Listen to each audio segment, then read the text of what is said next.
yo, what key am I in? And he's like, bro, you're not even in a key. You can't sing. And like, I'll never forget like someone saying that to me, like, you can't sing. How you doing? I'm great, man. How are you? Wonderful. I'm wonderful. This is my last day in town, getting ready to leave for a month-and-a-half long little journey on the road, man. I'm excited. That'll be amazing, dude. That's amazing. I love your new record too. Yeah? Yeah, I know. I truly do. It's awesome.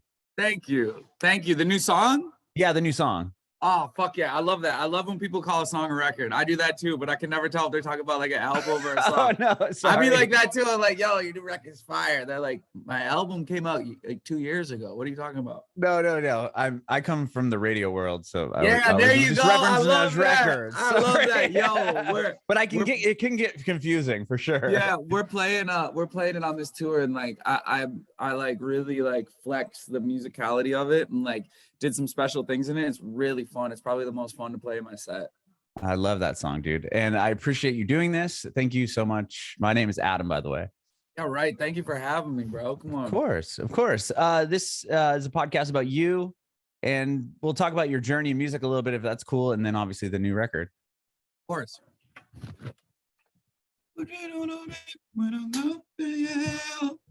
Cool. That's a little better.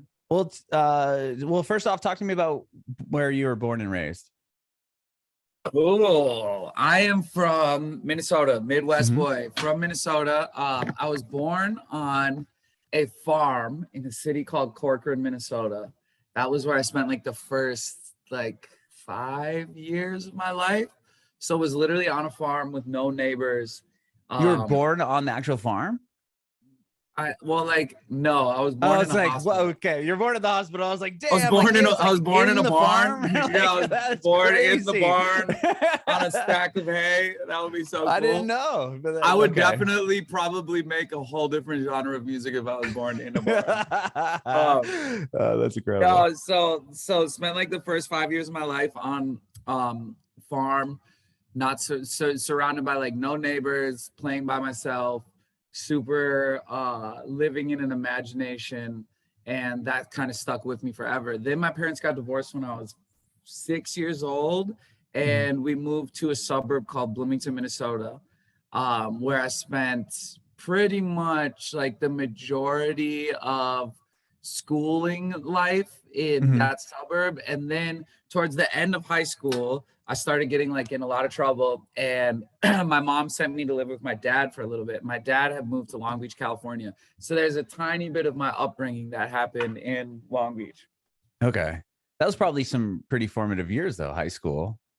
Oh my God. Yeah. And like, definitely, well, yeah, towards the end of it, when I did go out to Long Beach, I mean, that was when I was at the peak of like, I'm a skateboarder and musician, you know? Okay. So like that was my whole life, was skating and music. So at that point, when I was in Long Beach, it was like heaven on earth, dude. Sure. I mean, I'm from San Diego originally. Within the last year I moved to Nashville, but that was my life too. I don't play music. I can play guitar, but like it was skateboarding and then listening to the records and songs that were in the skateboard videos at the time. Yes, bro. I know, man. Like that was a whole era, dude. Like, and then when like skate videos slowly started like putting like backpack hip hop shit in the videos, dude. Like Jurassic 5 was like a huge. Oh man, yeah. What's like, Golden was a massive song. Yeah, it was like videos. huge in that. And then like there was so much of like that backpack rap that was in skate videos. That's what like really like opened up the door to me into like rap a lot, you know. That's where I learned about so many artists. I mean, everything from like Misfits to Far Side, right? I mean, there was so many to Goldfinger, to Goldfinger, right? Yes. Yeah, it's so crazy. I mean, we all remember listening to Superman playing Tony Hawk Pro Skater. Like, I think every person in the world. There was another one from that record that was on a skate video. Like, it might have been like a 4-on-1. Remember the 4-on-1 video? Like, dude, I reference those all the time. Such people good don't know what I'm talking about, bro. Like, yo, there's this spot. Like, you'll probably know this, but Cherry Park. You remember what Cherry Park is?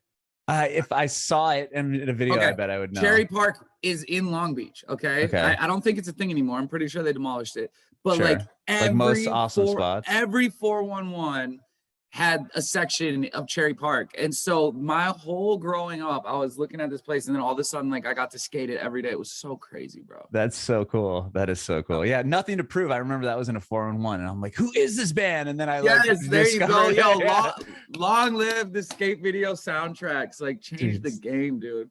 So good. Well, so you were playing music before you moved to Long Beach. I did watch your documentary, which I think is so amazing, man. What a cool thing to have.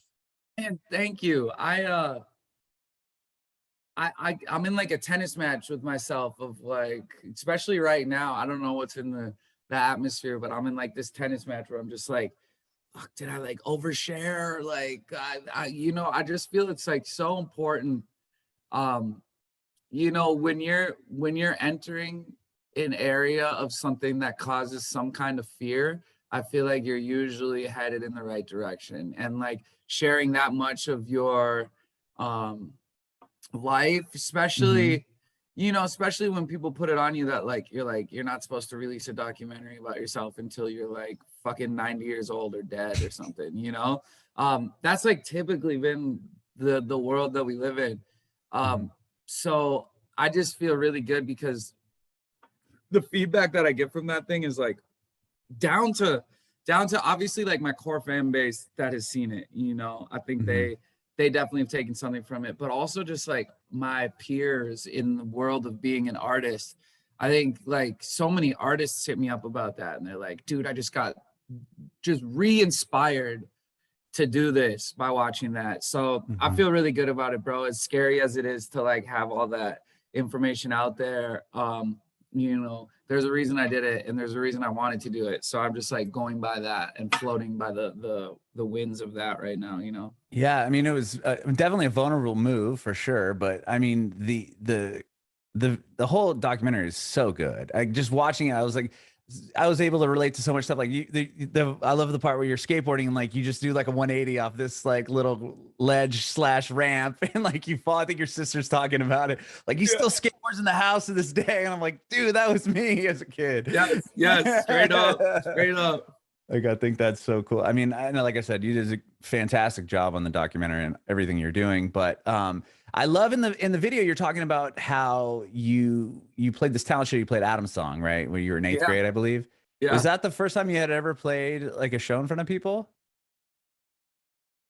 Yes. So it was like, I guess it was right before high school. I think I cited it wrong in that, but yeah, it was right before high school, and it was definitely when I entered high school. That was when I started playing like shows in front of people for real. So this was like when we did the Adams show, the Adams Song talent show performance. That was like 7th grade, I think 7th or 8th grade.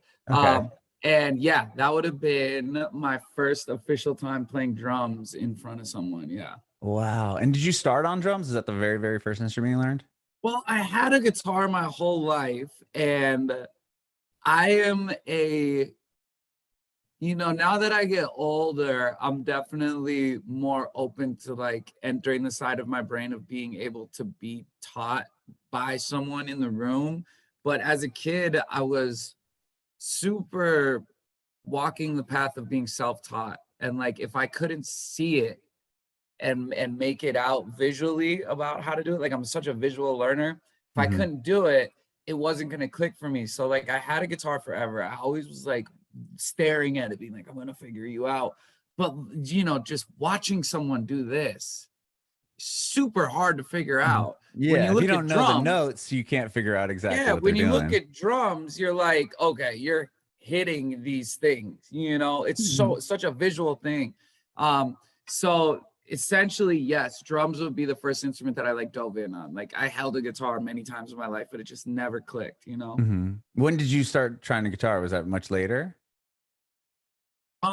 Like truly trying to play guitar? Yeah. Like you're like, okay, I'm gonna use this as like an instrument to write. It was like 2014, 2015. Okay.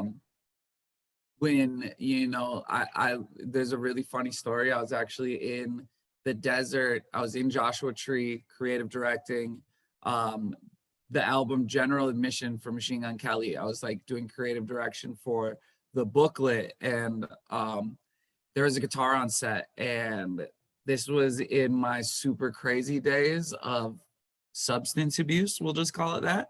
Okay. I picked up the guitar and wandered into the desert, and I like hit this like dried up ravine area, and I was like, whoa, this is like fucking Desolation Row right now. And for some reason, dude, like a spirit jumped inside of me and I could play guitar. And I went home and I made this whole entire project called Hotel Motel. It's me and Black Bear. Yeah. It's Okay. out there for anyone who wants to listen to it. This was like the start of, you know, it's very funny that we bring this up. This was kind of the start of where my music has come to now. So this was like the first project that I started singing on, but I produced it all with Black Bear. I played guitar on everything, and I had never played guitar before. I come home, and all of a sudden it's clicking. You know, for some reason it's just making sense. And I made you know, all these songs of me singing over guitar, and like I was super inspired by like shoegaze music, and was just like putting down these like drum loops, like and just putting these ambient chords over everything. And I started singing, and that was when I really found my singing voice. That was when I started to be like, you know, my whole life, I'm not just being honest, like my whole life, like I was kind of pushed into the realm of being like told I can't sing. I'll never forget when I was listening to like a New Found Glory song with one of my friends of like the very first band that I was in, it was such a first band that we didn't even have a name. But anyways, this kid was kind of a guitar virtuoso, right? And he's sitting there and I'm singing like, I don't know, maybe it was like Hit or Miss or something. And I'm like singing and I'm like, yo, like, and this is me not even understanding music yet. I'm like, yo, what key am I in? And he's like, bro, you're not even in a key. You can't sing. And like, I'll never forget like someone saying that to me, like, you can't sing. And like, it kills, it's like water being thrown on a flame, you know? So much of, I mean, okay, so much of life is about confidence, but so much of singing, if not almost all of it, is about confidence. I mean, there are no keys in this throat right here, right? The fact that you can get on stage and be like, I'm singing in E major is pretty much a miracle. It's pretty much a miracle that you can just do that, because there is no key here. I get it. You can sit down and piano, play an E major chord. The fact that you can do that with your voice is a miracle. And a lot of it comes from before the note comes out of your mouth, of being like, I'm about to hit this note, you know?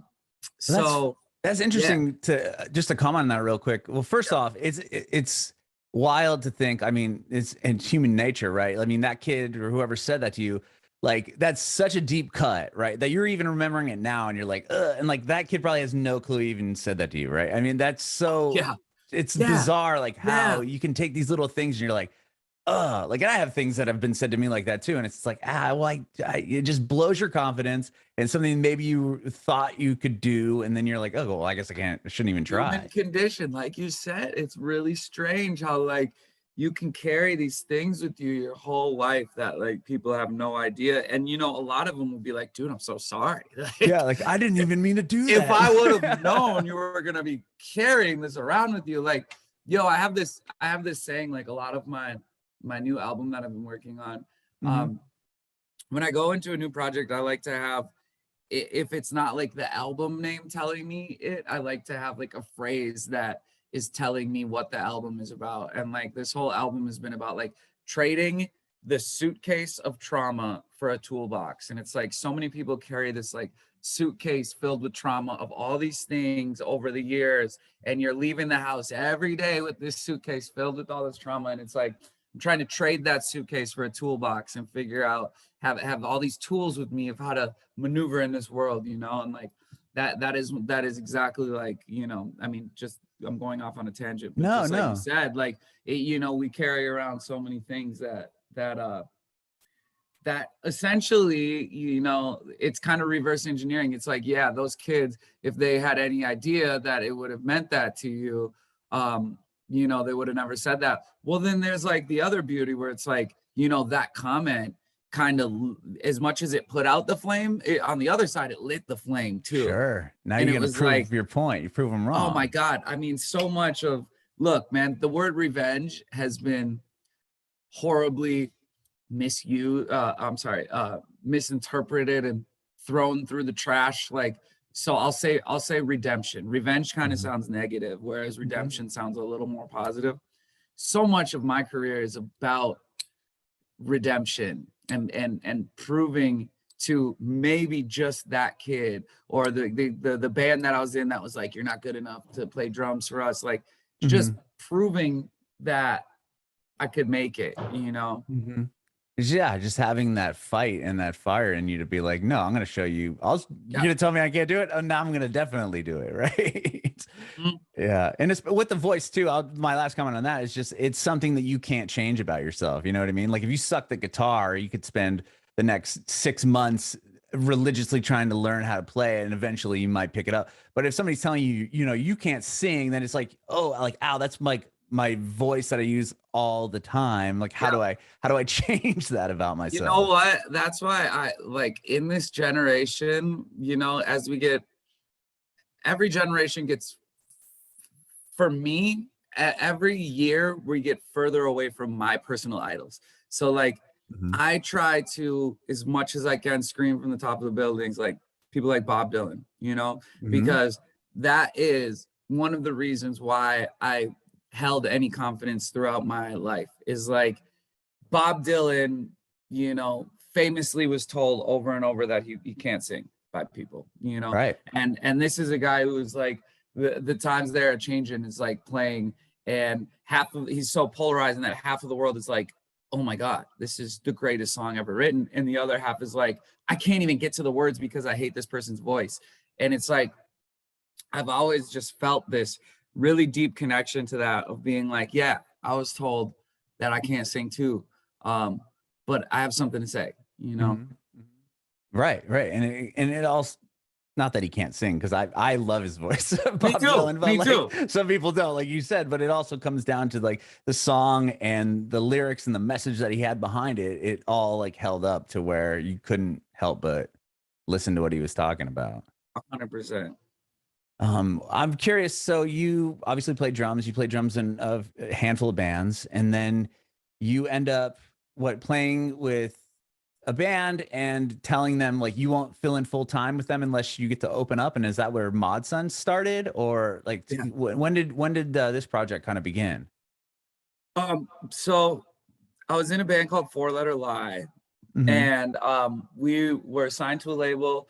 We had just put out like our second record through that label, and me and the guitar player at that time, we were doing a majority of the music, making the music together. You know, me and him would get together and kind of work out the songs. And you know, there was this moment where we had gone down to visit our record label down in Chicago. We both like took like the mega bus. It was those times, like broke as hell, and both just like took the mega bus down to Chicago to like have a talk with our label and be like, really like analyze like if this is gonna go anywhere. And I'll never forget him looking over at me, and I had, you know, where Mod Sun was born was really on the road with Four Letter Lie. Like, after the show is staying at kids' houses and me just like freestyling in front of people. And I had worked that muscle, you know, of just like getting in front of people and just like rapping, and them being like, yo, dude, like you actually can do that. Like, you're not like, yo, here I am and here I go. I'm about to spit a flow. Like, I was like forming ideas. And you know, it was kind of born on the nights of staying at kids' houses. And so there was already like an idea going on. But then I was really like considering, you know, I always felt like I really had this something inside me to say that I couldn't just be held accountable to say it with my hands and my feet, you know, like I really wanted to be in the front. And he looked over at me and he was like, yo, I think I'm going to quit. And I was like, you know what? I think I'm going to quit too. Like, especially if you're going to quit, I'm going to quit and I'm going to go full on mine. He ended up playing for A Day to Remember. He's still in A Day to Remember to this day. Wow. And I went on my way to start playing Mod Sun. And I basically was like, I'm done playing drums, you know? you know, I basically was like, I'm retired from drumming. I'm going full on Mod Sun. And then Scary Kids came along and they were like, yo, we need a drummer right now. Four Letter Lie had toured with Scary Kids, Scaring Kids, and they were just like, yo, you're an incredible drummer. We want you to play drums. And I was like, dude, there's no way I'm doing it unless I can open up the show as Mod Sun. So that would begin my first tour. And brilliant idea, by the way. Yeah, right. I was such a hustler, always, bro. I was such a, you know, like always such a hustler. And those would turn into my first shows, which was basically me getting on stage first every night. And I don't know, it was probably like, now keep in mind, I had been playing drums my whole life. So my first shows as a drummer, I did 1,000 shows already, playing in front of 10 people, playing in front of 5 people, playing in front of just my mom and my sister. At this point now, my first show is Mod Sun, basically. Well, my first tour is Mod Sun.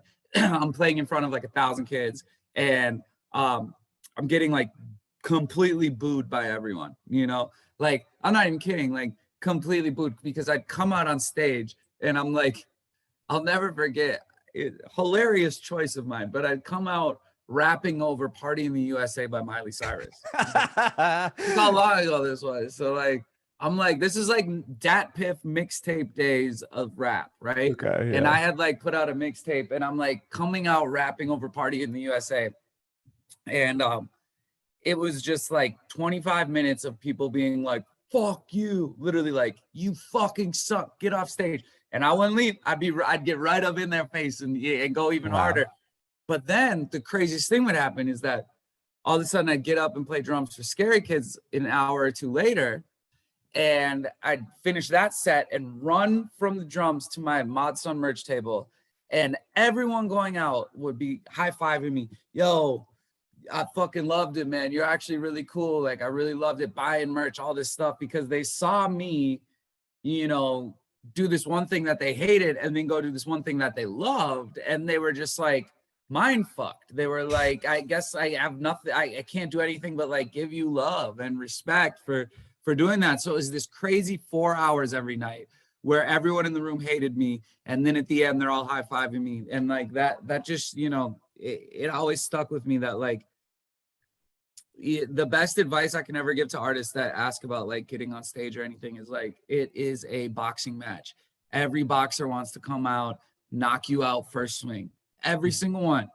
But if they don't, if you knock them out with 1 second in the last round, it's still a knockout. And like, you got to go all the way to the end. You know, you see so many artists get up in front of a crowd and the crowd's not feeling them. And all of a sudden they deflate and they just, they die in front of you. You know, it's like, you gotta go all the way to the end, because you never know when you're going to be able to knock them out. I love that. I love that you actually took it as like you were cool with the people. Like, instead of being like, wait a minute, like I was up here, you're booing me, and now that you know that I was drumming with Scary Kids, now we're all of a sudden like great. I loved it, bro. I loved it. And you know what? Like, I'm about to go out. You know, the same thing is gonna happen, because like that feeling will never kind of die. Like, as long as you're going out and being like someone who opens for other artists. Like, I haven't done a tour opening up for someone in a pretty long time. Like, it's been probably like 5-6 years. I honestly can't remember the last tour that I was opening for someone or direct support for someone. And I'm about to go play first on this Avril tour. Shout out Avril, I love you, baby. And congratulations, by the way. Thank you so much. I have no idea what to expect. Like, yes, are most of her listeners probably familiar with who I am at this point? Maybe, probably. Do they like know my music? I have no idea. I'm about to find out, you know?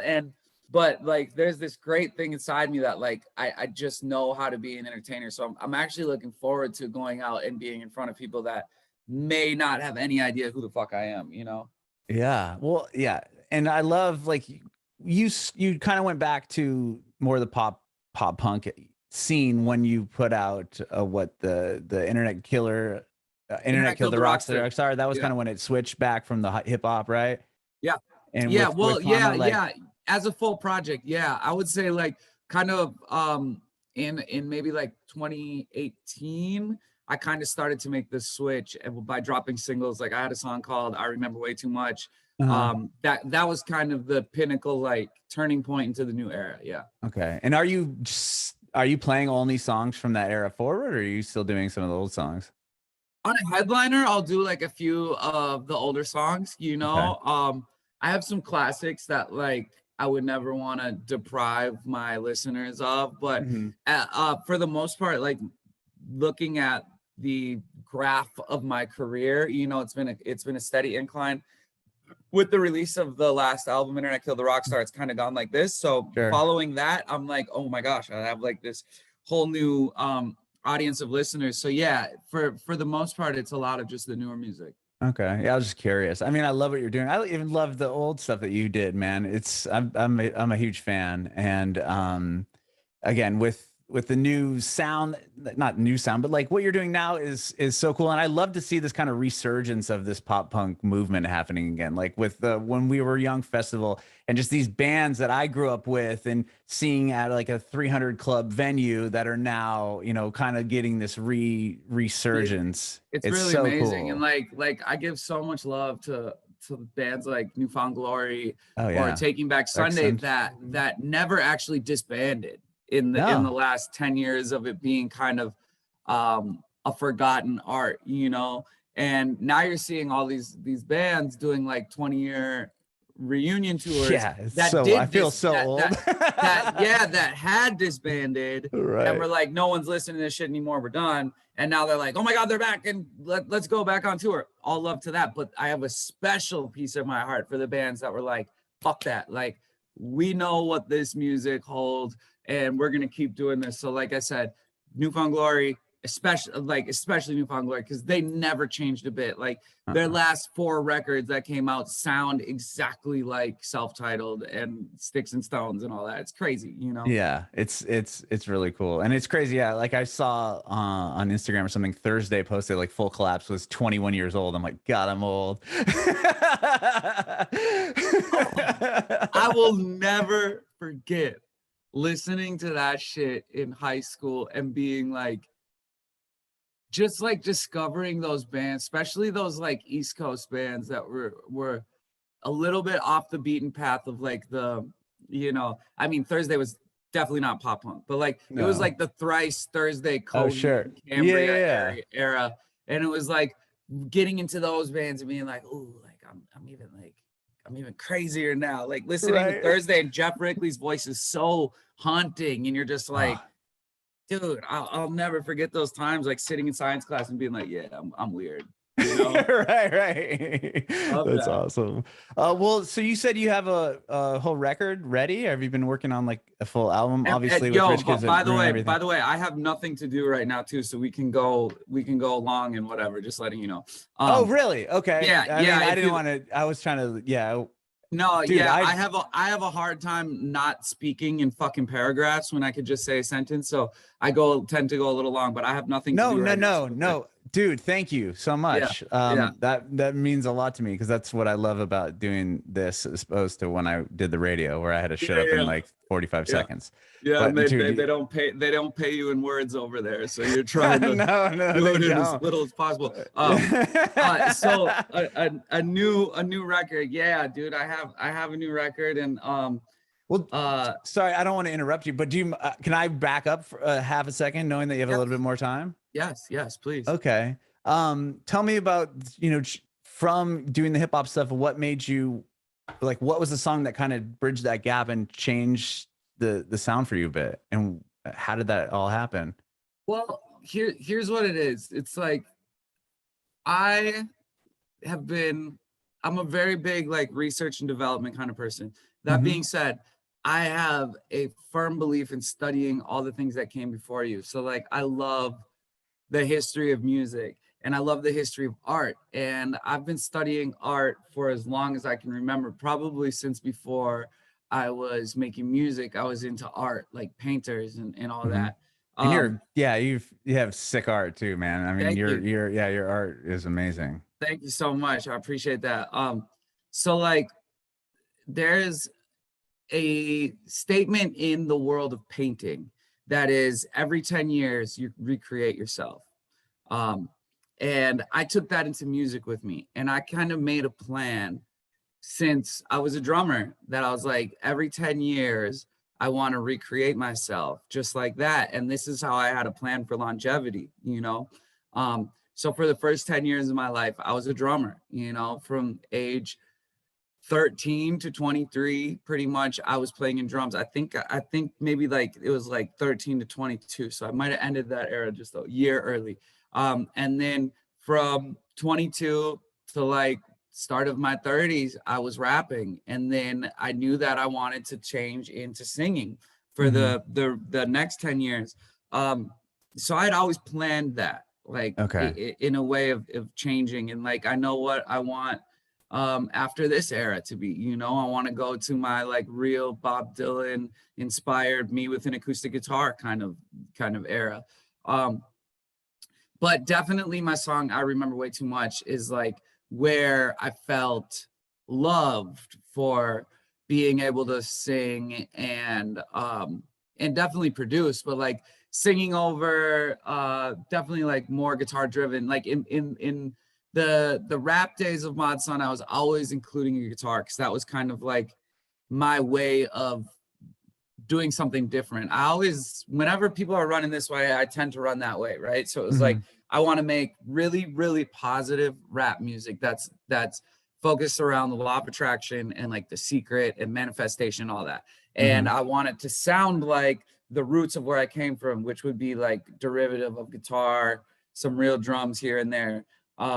You know, I had a song with Travis Barker in 2015 called Never Quit. That was like real guitar and drums and me like rapping over it with melody and singing in the hook.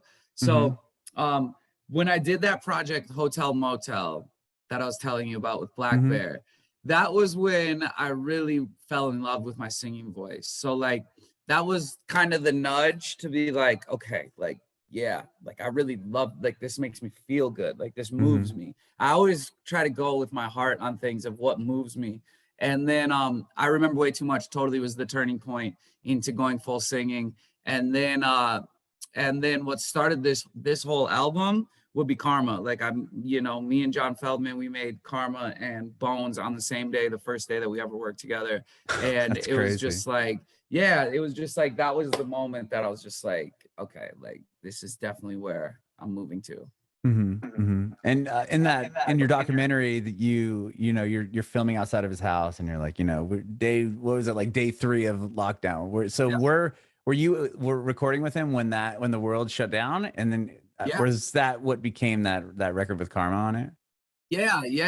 It was I was on tour when the pandemic started and I had to come home. I was headed to Cleveland, Ohio. I'll never forget it. I just played Chicago. I was headed to Cleveland, Ohio, and the news hit that everything was canceled. Go home.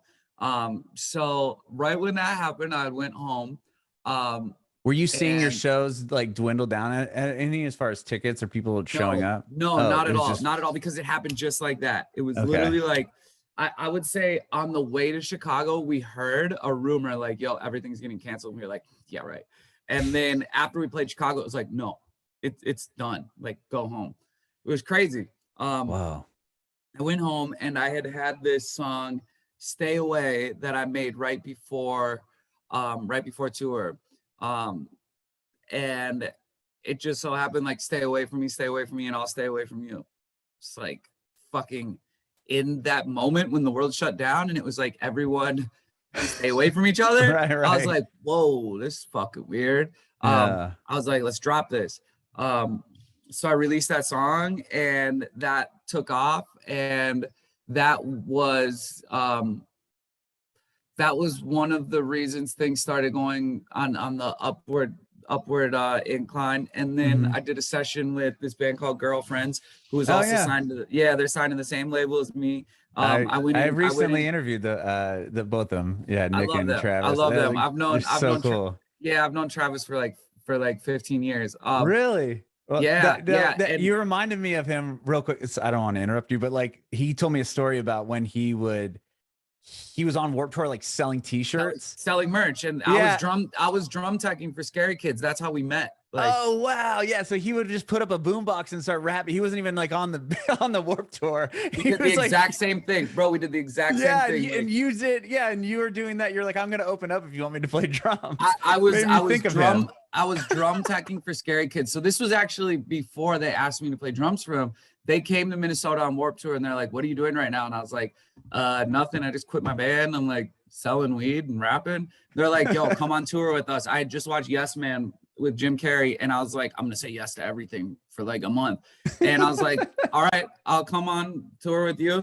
And the first person that RIP, my good friend Tyson, the singer of Scary Kids, who passed away, first person on the first day that I was on Warped Tour that he introduced me to was Travis Mills.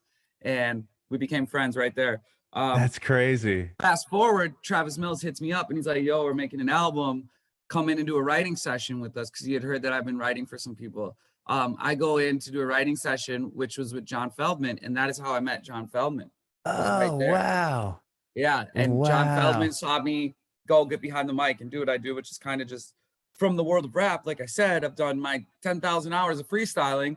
I bring that into what I do now, and I go behind the mic and I freestyle and just sing melodies and let words come out. Feldmann saw me do that, and he was like, "Dude, I want to work with you. 100%, like I have to work with you." And that's what started our journey of working together. Was right there. So shout out Travis Mills. I've said this 100 times, but forever, man. Like he was the one that really got me in the studio, John Feldmann. Wow. And then Yeah. John Feldmann, what produced Internet Killed the Rockstar? Mm-hmm. Mm-hmm. Oh my gosh. Every Do you song have on all it. those songs? So you are now like, so what timeline wise, were you on tour when you came back and then that's what that thing came together with Girlfriends, or Yeah, was that I would say prior? like I don't know, maybe like 3 months after the lockdown started Okay, was so the when. lockdowns was already in place. So this is Yes. in 2020 when this is Yeah, all yeah. happening. So Okay. the whole album was made in the like wear a mask era, Got everything. it. And Wow. same with the Avril album, like it was all made like in those times. Like I'll never forget like doing Avril's album with Feldman, and we're all like wearing masks, you know what I'm saying? Like it was crazy times. That is crazy. And then Yeah. obviously that record does immense in numbers and it does incredibly well. And now you have Rich Kids Ruin Everything that it's out and it's part of a new record that you have. And that Yeah. was all done with Yep. Feldman as well. Yep. So like Rich Kids Ruin Everything was it's kind of like a bridging the gap of being like, all right, I'm gonna release something to like just get this going and like make a statement record of where like music is right now and all that stuff. And yeah, I've been working on this album, which I'm really kind of, it as much as I love just like pushing music out, I'm really kind of like also taking my time with this one to be like really wanting to take this to continue going on that uphill climb and not just kind of throw things out and follow the momentum, but keep building it. Mhm. So yeah, I've been working on this record for like the last year now, I would say, like here and there. And then we've done like a 3-week stint, and I've made like probably like 30 songs for this album. And for throughout the summer, I'm gonna make a few more and then decide when it drops. It's either gonna be like at some yeah, I really don't know. I'm kind of Uh-huh. following instincts of when I feel like it's the right time, That's cool that you can. Yeah. I mean, obviously, some people don't have that luxury, right? Like they're kind of No. like on their gun held to their head saying, you got to get a record out or you don't, or Yeah. like it must be nice to have that kind of freedom. Big Noise is like the label that I'm signed to. They are Mhm. my biggest supporters, and they also have given me the most freedom I've ever had. Like even like more than, I mean, when I was independent, I didn't even have this much freedom for real. It's really like having someone that's like so down for making this what we all think it can be, And Mhm. what's great is that like I have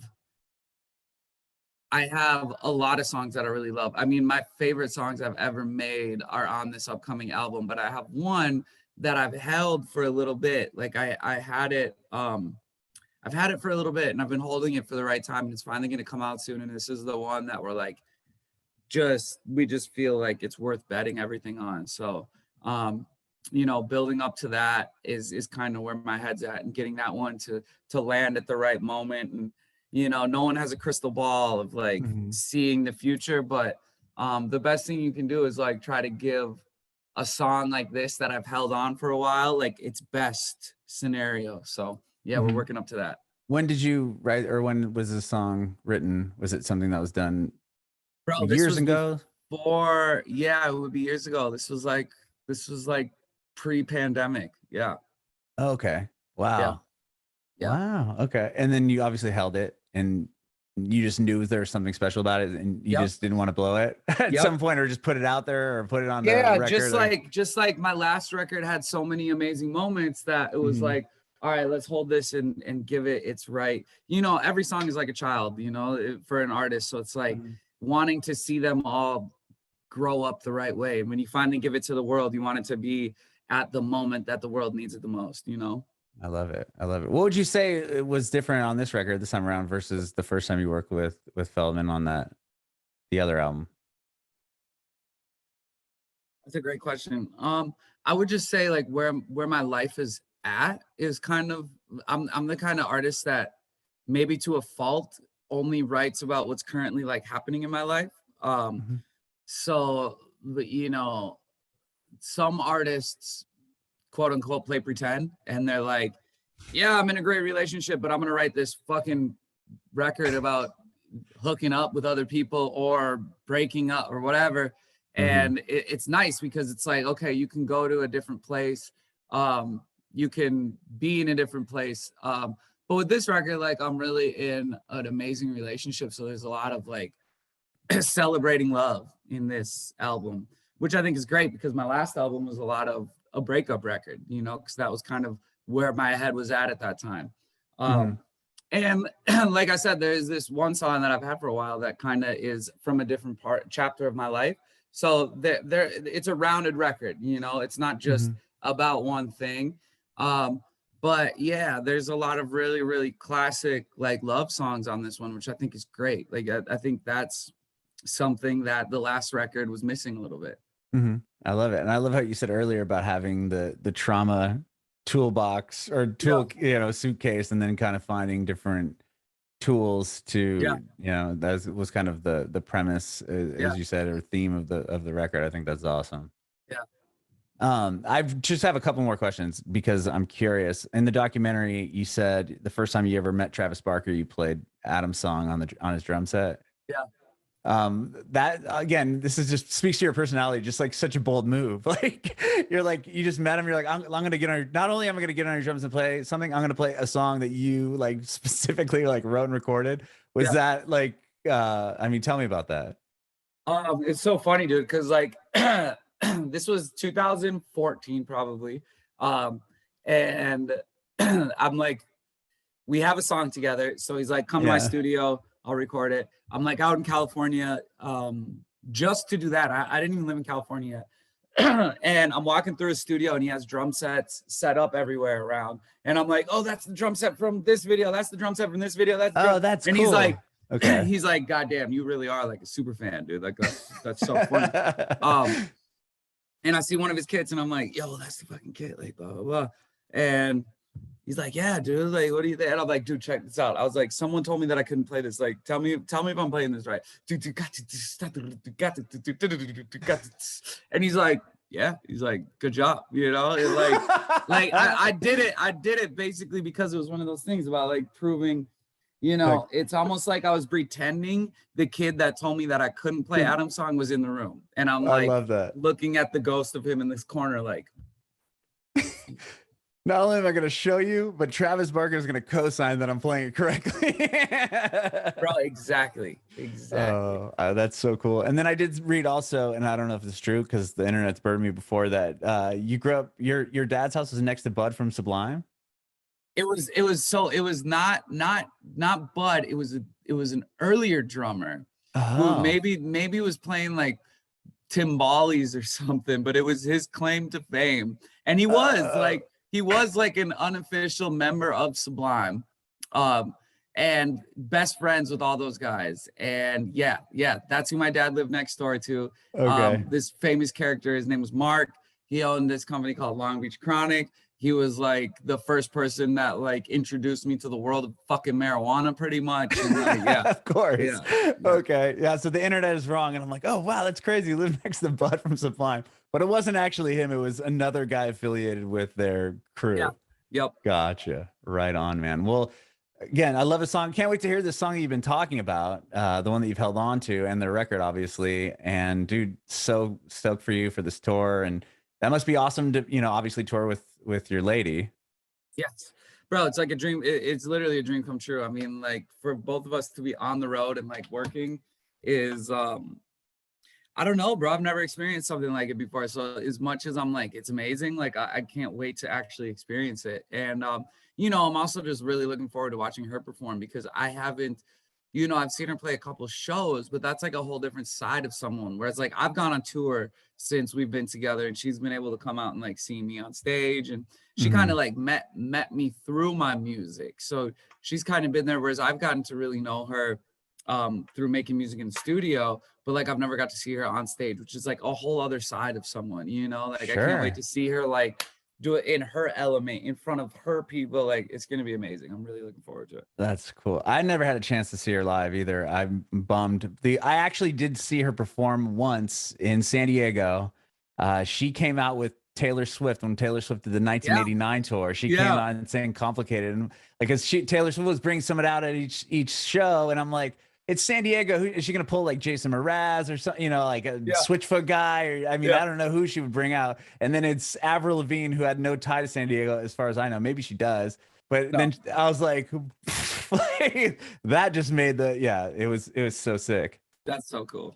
But cool, man. Well, again, congratulations on all that, and I appreciate your time. You did answer this question earlier, but I'm going to ask it again, because why not? If you have any advice for aspiring artists. Yeah, well, I would say that going with where I'm at right now, there's this great saying that's like, if you can learn how to maneuver in the valleys, and you can learn how to do great in the valleys, and the peaks are going to take care of themselves. And it's like everything is in the ebbs and flows, you know. And when you're in those valleys, don't be so hard on yourself, and don't give up in those valleys. You know, if there's ever a time to give up, do it at the peaks. Don't do it in the valleys, because really that is the time for growth, you know. And certain things bloom at different times.